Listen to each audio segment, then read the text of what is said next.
فرمایا کہ تم اس وقت تک جنت میں داخل نہیں ہو سکتے جب تک تم ایمان نہ لے کر آؤ، اور پھر فرمایا اس وقت تک تم مومن نہیں ہو سکتے جب تک تم ایک دوسرے کے ساتھ محبت نہ پیدا کرو، آپس میں پیار نہ کرو، مومن جتنے بھی ہیں سارے آپس میں پیار سے نہ رہیں۔ اور فرمایا کہ میں تمہیں ایک ایسی چیز نہ بتاؤں، تمہاری رہنمائی ایسی چیز کی طرف نہ کروں جس کے ساتھ تمہارے سارے مومنوں کے درمیان پیار بڑھے، اتفاق بڑھے، محبت بڑھے۔ تو صحابیوں نے فٹافٹ عرض کی یا رسول اللہ ارشاد فرمائیے وہ ایسا کون سا عمل ہے کہ جس کا کرنے سے ہمارے اندر آپس میں پیار و محبت پیدا ہوگا؟ تو رسول اللہ نے ارشاد فرمایا جب بھی تم کسی جاننے والے ناواقف انسان کو ملو گے تم ہمیشہ اس سے سلام لو، سلام میں پہل کرو، سلام آپس میں لو، اس سے مومنوں کے درمیان محبت پیدا ہوتی ہے۔ آپ علماء سے سنتے آ رہے ہیں ہمیشہ وہ یہ کہتے ہیں بھئی ہر جب بھی ملیں اسے سلام لیں، سلام سے آپس میں محبت پیدا ہوتی ہے، نبی کی حدیث ہمیں یہ کہتی ہے۔ اور پھر امام الانبیاء صلی اللہ علیہ وسلم ارشاد فرماتے ہیں، آپ دیکھیں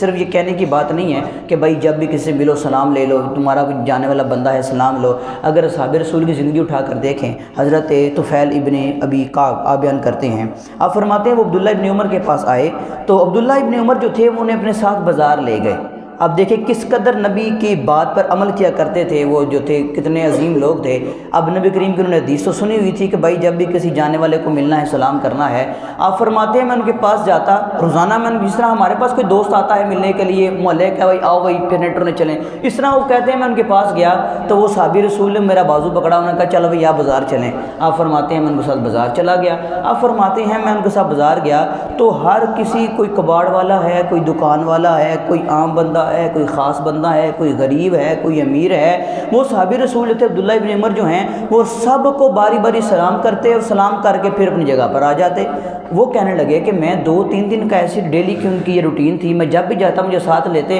جا کے ساروں کو سلام کر کے آتے۔ تو آپ فرماتے ہیں ایک دن میں ان کے پاس گیا تو میرا ہاتھ پکڑ کر لے کے جانے لگے، میں نے انہیں کہا یار ٹھہر جائیں، ادھر ہی بیٹھے ہیں، آپ بیٹھ کے باتیں کرتے ہیں اپنی آپس میں، پھر گھر چلے جائیں گے۔ تو آپ کو نا اللہ تعالیٰ نے ان کو جسم کافی بھاری دیا تھا تو آپ انہیں کہتے ہیں، آپ نے وہاں پر مخاطب کہ یا ابا بطن، اے موٹے انسان، پیار میں ہم جو آپ ایک دوسرے کہتے ہیں، انہوں نے کہا ہے موٹے انسان چل میرے ساتھ، تو نے نبی کی حدیث نہیں سنی کہ اپنے جاننے والے کو نہ جاننے والے کو ہمیشہ سلام کرو، اللہ تعالیٰ جنت میں اعلیٰ مقام عطا فرماتا ہے۔ یعنی حدیث پر عمل کرنے کے لیے روزانہ انہوں نے ایک ٹائم مختص کیا ہوا تھا کہ اس ٹائم میں نے روزانہ جا کر ساروں کو مل کے سلام کر کے آنا ہے تاکہ میرا حدیث پر عمل کر لیا جائے۔